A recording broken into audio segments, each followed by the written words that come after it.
కొత్తగూడెం జిల్లా అశ్వారావుపేట నియోజకవర్గం పట్వారిగూడెం శ్రీ చెలికాని ఆదిమ్మ function hall సమావేశ మందిరంలో శనివారం జరిగిన ప్రజాపాలన ప్రగతి ప్రణాళిక సన్నాహక సమావేశానికి ఎమ్మెల్యే జారె ఆదినారాయణ స్థానిక ప్రజాప్రతినిధులు నియోజకవర్గ అధికారులతో కలిసి పాల్గొన్నారు. ముఖ్యమంత్రి రేవంత్ రెడ్డి నాయకత్వంలోని ప్రజాప్రభుత్వం ప్రజలకు మరింత మేలైన పాలన అందించాలనే లక్ష్యంతో ప్రజాపాలన ప్రగతి ప్రణాళిక కార్యక్రమానికి శ్రీకారం చుట్టింది. దానిలో భాగంగా నిర్వహించిన ప్రజాపాలన ప్రగతి ప్రణాళిక సన్నాహక సమావేశంలో ప్రజాప్రతినిధులకు అధికారులకు దిశానిర్దేశం చేయడం జరిగింది. 99 రోజుల కార్యక్రమంలో భాగంగా నిర్వహించే ప్రతి కార్యక్రమాలను అధికారులు అంకిత భావంతో పనిచేసి విజయవంతం చేయాలని, క్షేత్రస్థాయిలో ప్రజలు ఎదుర్కొంటున్న సమస్యలను గుర్తించి వాటి పరిష్కారానికి అధికారులు చిత్తశుద్ధితో పనిచేయాలని, పారిశుద్ధ్యం మరియు ఆరోగ్యం, అలైవ్ రోడ్డు భద్రత, సంక్షేమం, పిల్లల రక్షణ మరియు డ్రగ్స్ నిర్మూలన, రైతు సంక్షేమం మరియు వ్యవసాయం, విద్య, యువత మరియు క్రీడలు, మహిళా సాధికారత, పర్యావరణ పరిరక్షణ వంటి అంశాలకు ప్రభుత్వం ప్రాధాన్యం ఇస్తోందని, నియోజకవర్గ అభివృద్ధి కోసం చేసే ఈ ప్రణాళికలో అధికార ప్రతిపక్ష పార్టీల భేదం లేకుండా అందరూ భాగస్వాములు అవ్వాలన్నారు.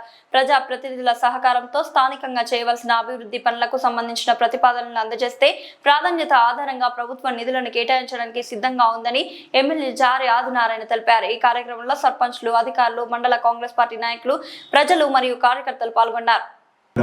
చాలా మంది ఈరోజు 287 మంది ఈరోజు అసలు ఇల్లే ప్రారంభించలేదు, ఇల్లే స్టార్ట్ చేయలేదు.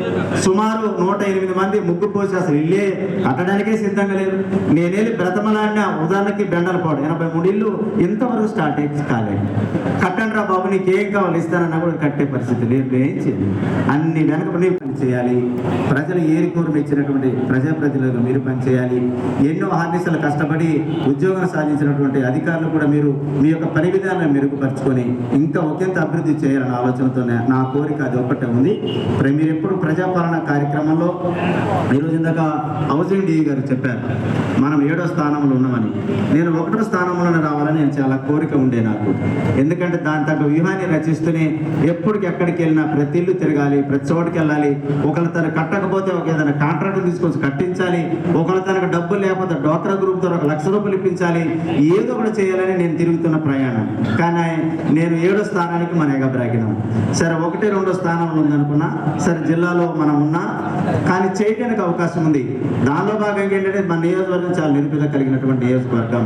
చాలా మంది ఈరోజు 287 మంది ఈరోజు అసలు ఇల్లే ప్రారంభించలేదు, ఇల్లే స్టార్ట్ చేయలేదు. సుమారు 108 మంది ముగ్గు పోసి అసలు ఇల్లే కట్టడానికే సిద్ధంగా లేదు. నేనేది బ్రతమలాడిన ఉదాహరణకి బెండలపాడు 83 ఇల్లు ఇంతవరకు స్టార్ట్ కాలేదు. కట్టండి రా బాబు, నీకు ఏం కావాలి ఇస్తానన్నా కూడా కట్టే పరిస్థితి లేదు. ఏం చేయాలి? అన్ని వెనకబడి తక్కువ పనిచేసింది మండలం కూడా చంద్రగుండే. ఎక్కడ చూసిన రోడ్లు అలవకోగా ఎక్కడ మిగిలిపోయిన రోడ్లు ఉన్నది కూడా చంద్రగుండే. ఎన్ని రోడ్లు కాబట్టి అన్ని రోడ్లు తీసుకెళ్ళి ఇచ్చిన కానీ పని జరుగుతులే కాబట్టి నేను అనేది. అదేవిధంగా దమ్మపేట 2వ ప్లేస్లో దమ్మపేట ఉంది, అది 3వ ప్లేస్లో అసరాపేట ఉంది, 4లో అనపడుపులు ఉంది, చివరి క్షేయిలో మనకి మంచి ఫలితాలు ఇచ్చేది అనపడుపులు ఉంది. అంటే తక్కువ మండలం కూడా తక్కువ ఇచ్చినా కూడా తొందరగా అయిపోయింది. రైట్. కాబట్టి మీరు ముందు దూకుడికి వెళ్ళండి. మీకు ఎందుకంటే ఈ వర్షాకాలం సీజన్ లోపల మళ్ళీ మొన్న ఏదైతే మనం 5 కోట్ల రూపాయలకు సంబంధించినటువంటి బడ్జెట్లో మనం తీసుకొచ్చినాం, మస్టర్స్ లేవన్నాం కాబట్టి మస్టర్స్ కూడా ఓకే అయినాయి కాబట్టి ఇబ్బంది ఏం లేదు. ఇక్కడ ఒక ప్రతిజ్ఞ, మీకు రోడ్డు శాంక్షన్ అయినా నేను మీకు ఇప్పుడు వెంటనే మస్టర్ వేయొద్దని చెప్పిన. ఎందుకంటే మీ దగ్గర నుండి తీర్మానం నాకు కావాలి. సార్ మీరు మాకు రోడ్డు ఇవ్వండి, మేము పలానా సమయం పోస్తామంటే మీరు అగ్రిమెంట్ ఇస్తే నేను రోడ్డు ఇస్తాం. సార్ మన అగ్రిమెంట్ మరవద్దు, వారి అగ్రిమెంట్ మనం మరవద్దు. మీరు బాధ్యతగా రాసియండి, బాధ్యతగా రోడ్డు శాంక్షన్ ఇస్తాం. అది ఎందుకంటే మీకు తెలియకుండా రోడ్డు శాంక్షన్ ఇచ్చినట్టు మీరు పోయట్లే, పని పూర్తి చేయట్లేదు. అందుకని ఇది మీకు నాకు ఒక ఇంటర్లైన్. ఇంకెందుకంటే డబ్బులు మన రోడ్లు ఇప్పుడు మస్టర్స్ వచ్చినాయి, క్లియర్ అయింది, మళ్ళీ పొయ్యాలి. 1,80,00,000 రూపాయలు ఇంకా చెండకుండా ఉన్నాయి. ఉదాహరణకు అనుకుందాం, చాలా చేసినాం. అక్కడ పని చేయడానికి ఇంకా పూర్తి స్థాయిలో ఉన్నారా లేదని తెలియాలంటే అక్కడ సర్పంచ్లు ఒక అగ్రిమెంట్ తీర్మానం చేసుకొని ఈ రోడ్డు మాకు ఇవ్వండి, మేము పోసి 1 నెల రోజుల్లో ఇస్తాం సార్ అని లెటర్ కనుక తీర్మానం చేసి వస్తేనే మీరు అగ్రిమెంట్ ఇవ్వండి సార్. అప్పుడు మాస్టర్ కొట్టండి సార్, లేకపోతే మాస్టర్ కొట్టొద్దు, మనం మాస్టర్ ఇవ్వద్దని చెప్పి అధికారులు చెప్పినా అది ఎవరైతే ఇష్టపూర్వకంగా ఉంటారో ఇష్టపూర్వకంగా మీకు నాకు ఇవ్వండి. ఏదైనా సరే, ఏ బిల్డింగ్ అయినా సరే అన్ని ప్రతిపాదనలు మనం ఇవ్వడానికి అవకాశం ఉంది. కాబట్టి మీరు సర్పంచులు ఇంకా ముందుకెళ్ళండి, ఏం కావాలో అడగండి, అన్ని కూడా ఇచ్చే బాధ్యత మనకి ఇప్పుడు ప్రణాళికలు తయారు చేస్తూ ఉన్నాం. కాబట్టి అందులో భాగంగా సార్ ఎమ్మెల్యే గారు మీ అనుమతితో ఆదివాసీల గుండెల్లో జన్మించిన జాతి రత్నం మన జారే గారు. నిజమేనా? మరి కొట్టండి. ఆదివాసీల గుండె చప్పుడై వెలుగొందిన ఎర్ర సూర్యుడు ఈ జారే గారు. గట్టిగా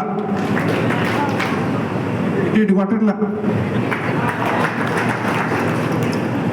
చెమట చుక్కలతో చరిత్రకెక్కిన వీరుడు, ధీరుడు, కథా నాయకుడు, ప్రజానాయకుడు ఈయనే. జారే ఆదినారాయణ అంటే ఇదొక పేరు మాత్రమే కాదు, ఇదొక చరిత్ర. క్లాప్స్ మొక్కట్ల. ఆపేయమంటారా? ఆపేయమంటే ఆపేస్తా.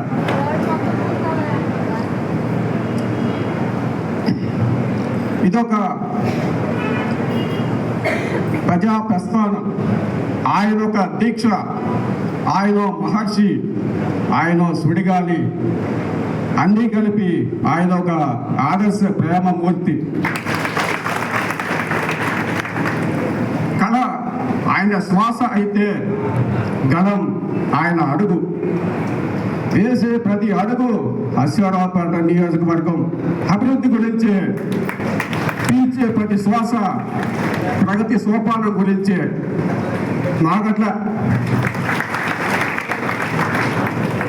కళలను కాదు భవిష్యత్తుని చిత్రీకరిస్తున్న కళా దర్శకుడు, నిజ నాయకుడు మన ఎమ్మెల్యే జారే గారు.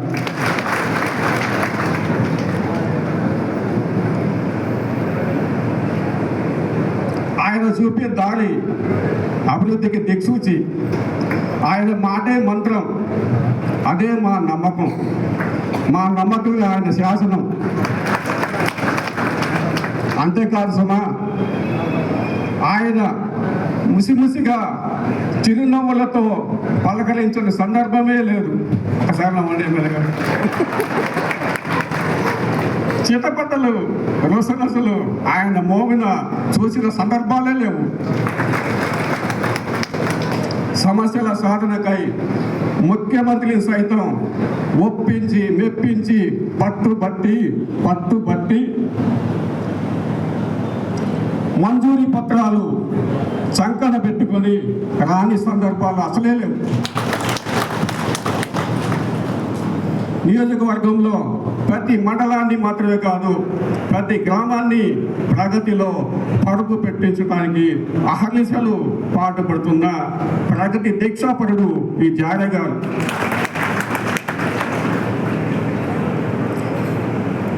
ఈయన డాక్టర్ కాదు, అయినా కానీ వందల మంది నిరుపేదలకు ప్రాణదానం చేసిన ఆపద్బాంధవుడు, కరుణామయుడు. ఆయన ఇంజనీర్ కానే కాదు, అయినా సరే వేల మందికి ఇందిరామేలు కట్టించిన కల్ప వృక్షం. ఇలా 1, 2, 100, 1000 ఎన్నని చెప్పను. ఆయన సంకల్పానికి, ఆయన దీక్షకు జిల్లాలోని అధికారులు అందరం మనఃపూర్వకంగా అభినందనలు తెలియజేస్తూ వారికి అన్ని వేళల పూర్తి సహాయ సహకారాలు అందిస్తామని ఇక్కడ హాజరైన జనులందరి పక్షాన ఈ ప్రజాపాలన ఉత్సవాల సందర్భంగా శుభాభివందనాలు తెలుపుకుంటూ, అంతేకాదు చివరిగా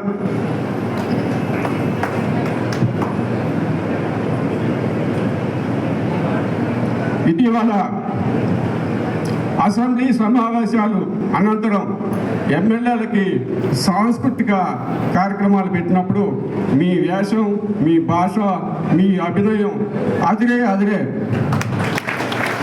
అది చూసి మన గుండెలు జారే. అది చూసి మన గుండెలు జారే. Thank you sir.